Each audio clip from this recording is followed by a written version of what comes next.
Rosarino. Ahora sí, te escuchamos, Arturo Larrabure, ¿cómo estás?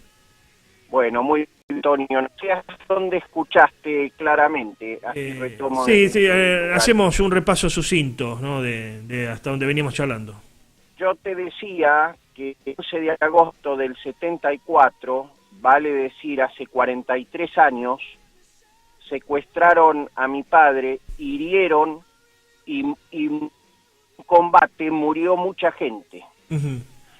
Entre ellos, un policía que se llamaba Marcelino Cuello, afuera del perímetro de la fábrica militar de pólvoras y explosivos en Villa María, y adentro muere en combate cuando se defendió el coronel Guardoni. Se llamaba Ibar Brolo, que consideró la justicia, entre otras cosas, y la verdad yo no llamaría justicia, sino que lo llamaría injusticia argentina, consideró que las Fuerzas Armadas no combatieron esa noche y que solo combatió la policía. Y Ah, por eso no podía ser considerado el fallo Abela, que fue elaborado por la Corte Internacional Penal, cuando después del combate que duró 36 horas en la Tablada en el año 1989, se aplicó parte de las convenciones de Ginebra, donde habla del trato de los prisioneros de guerra deben tener, y hace mención a que no solo son los grupos armados terroristas o guerrilleros, sino que también son fuerzas armadas.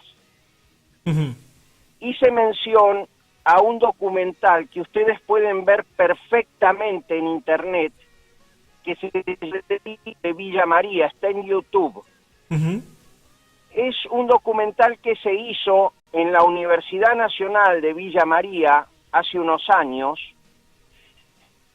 Muestra cómo los ex atacantes de la fábrica militar, cómo se elaboró el ataque y los resultados. Y si ustedes ven, van a tener con lujo de detalles lo que yo les estaba recién comentando.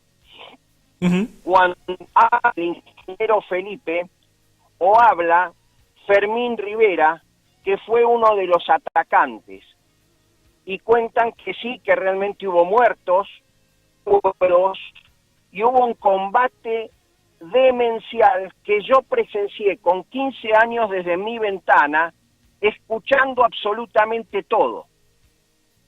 Claro, claro. Qué locura, ¿no? Es una locura, pero si la justicia deja de lado las pruebas presentadas, no las mira, no las analiza, tarda 6 meses y después termina alegando que no ha habido un combate esa noche con las Fuerzas Armadas, estamos en un problema muy serio, porque los jueces no comprenden la situación de la década del 70 y tergiversan la historia. Y estamos La, muy mal. claro. Ahora, la defensa de Kremer, ¿quién es Kremer? Juan Alor Kremer, más conocido como Luis Mattini, ¿no? Un intelectual del ERP, del PRT, ¿no? Del ERP PRT, que es defendido por Gabriel Ganón y Pablo Yonto. Lo que plantea es que por el caso este al que hacemos referencia, ya hubo un proceso judicial entre 1975 y 1983 y que varias de las personas indicadas como responsables de la muerte de Larrabure resultaron muertas o desaparecidas durante la última dictadura militar, haciendo, entiendo, alusión a los padres de la actual diputada nacional de la Cámpora, el kirchnerista de la Cámpora, Josefina González, ¿no? La Tana González, que entiendo fueron carceleros, ¿no? De la situación que vivía tu padre. Eso no es verdad, porque lo que sí hubo es juzgamiento y condena a aquellos que participaron del secuestro. Claro. Un problema que en la Argentina no se unieron las causas hasta que en el 2007 hago la reapertura con mi abogado de la causa de mi padre y uno las dos causas. Porque lo que ha habido, sí ha habido un juzgamiento, también vergonzante, del ataque a Villa María y del secuestro. Pero no ha habido un análisis de los 372 días de cautiverio. Y eso es lo que está en la justicia argentina. Porque no se termina en el primer día del ataque o los días posteriores. Se termina durante ese año que está mi padre privado de libertad y donde el ERP hablaba del trato humanitario a los prisioneros de guerra, y después comprobamos que en determinado momento el propio ERP dice que rompe el tratado de la Convención de Ginebra y deja de darle el tratamiento de prisionero de guerra.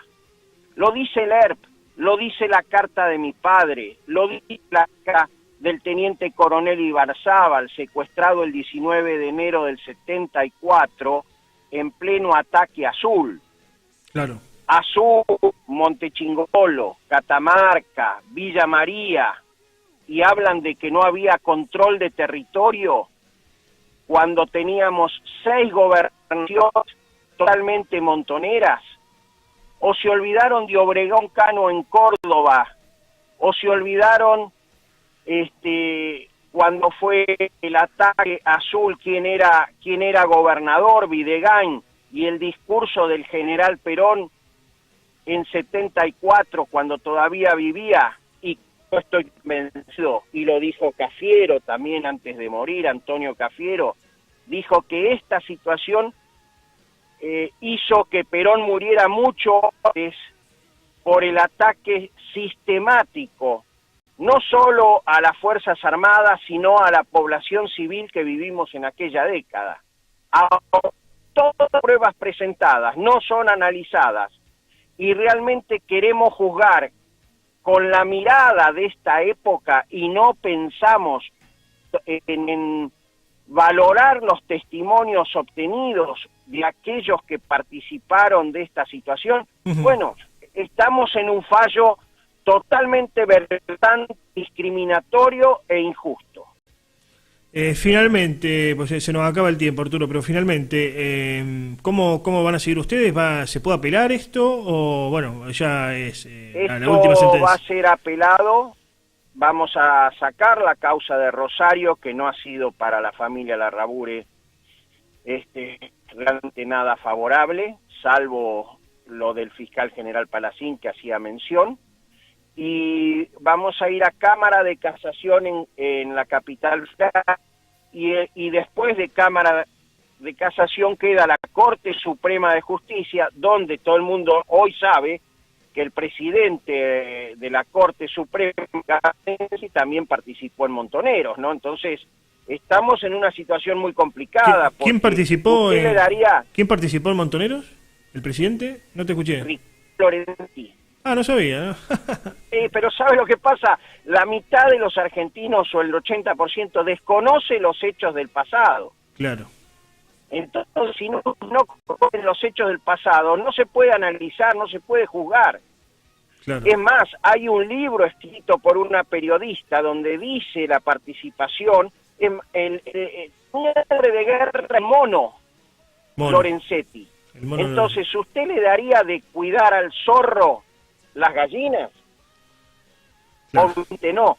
Esto es lo que está pasando en la Argentina. Por eso, cuanto antes pasemos las instancias, porque sabemos que estamos peleando David contra Goliat, donde el relato ha hecho carne en la Argentina, queremos llegar a las cortes internacionales para que juzguen con imparcialidad este caso, como tantos otros. Más que claro la postura. Te agradecemos el contacto, Arturo, en esta mañana. No, por favor, Antonio, gracias por al menos escuchar mi voz. Adiós, adiós.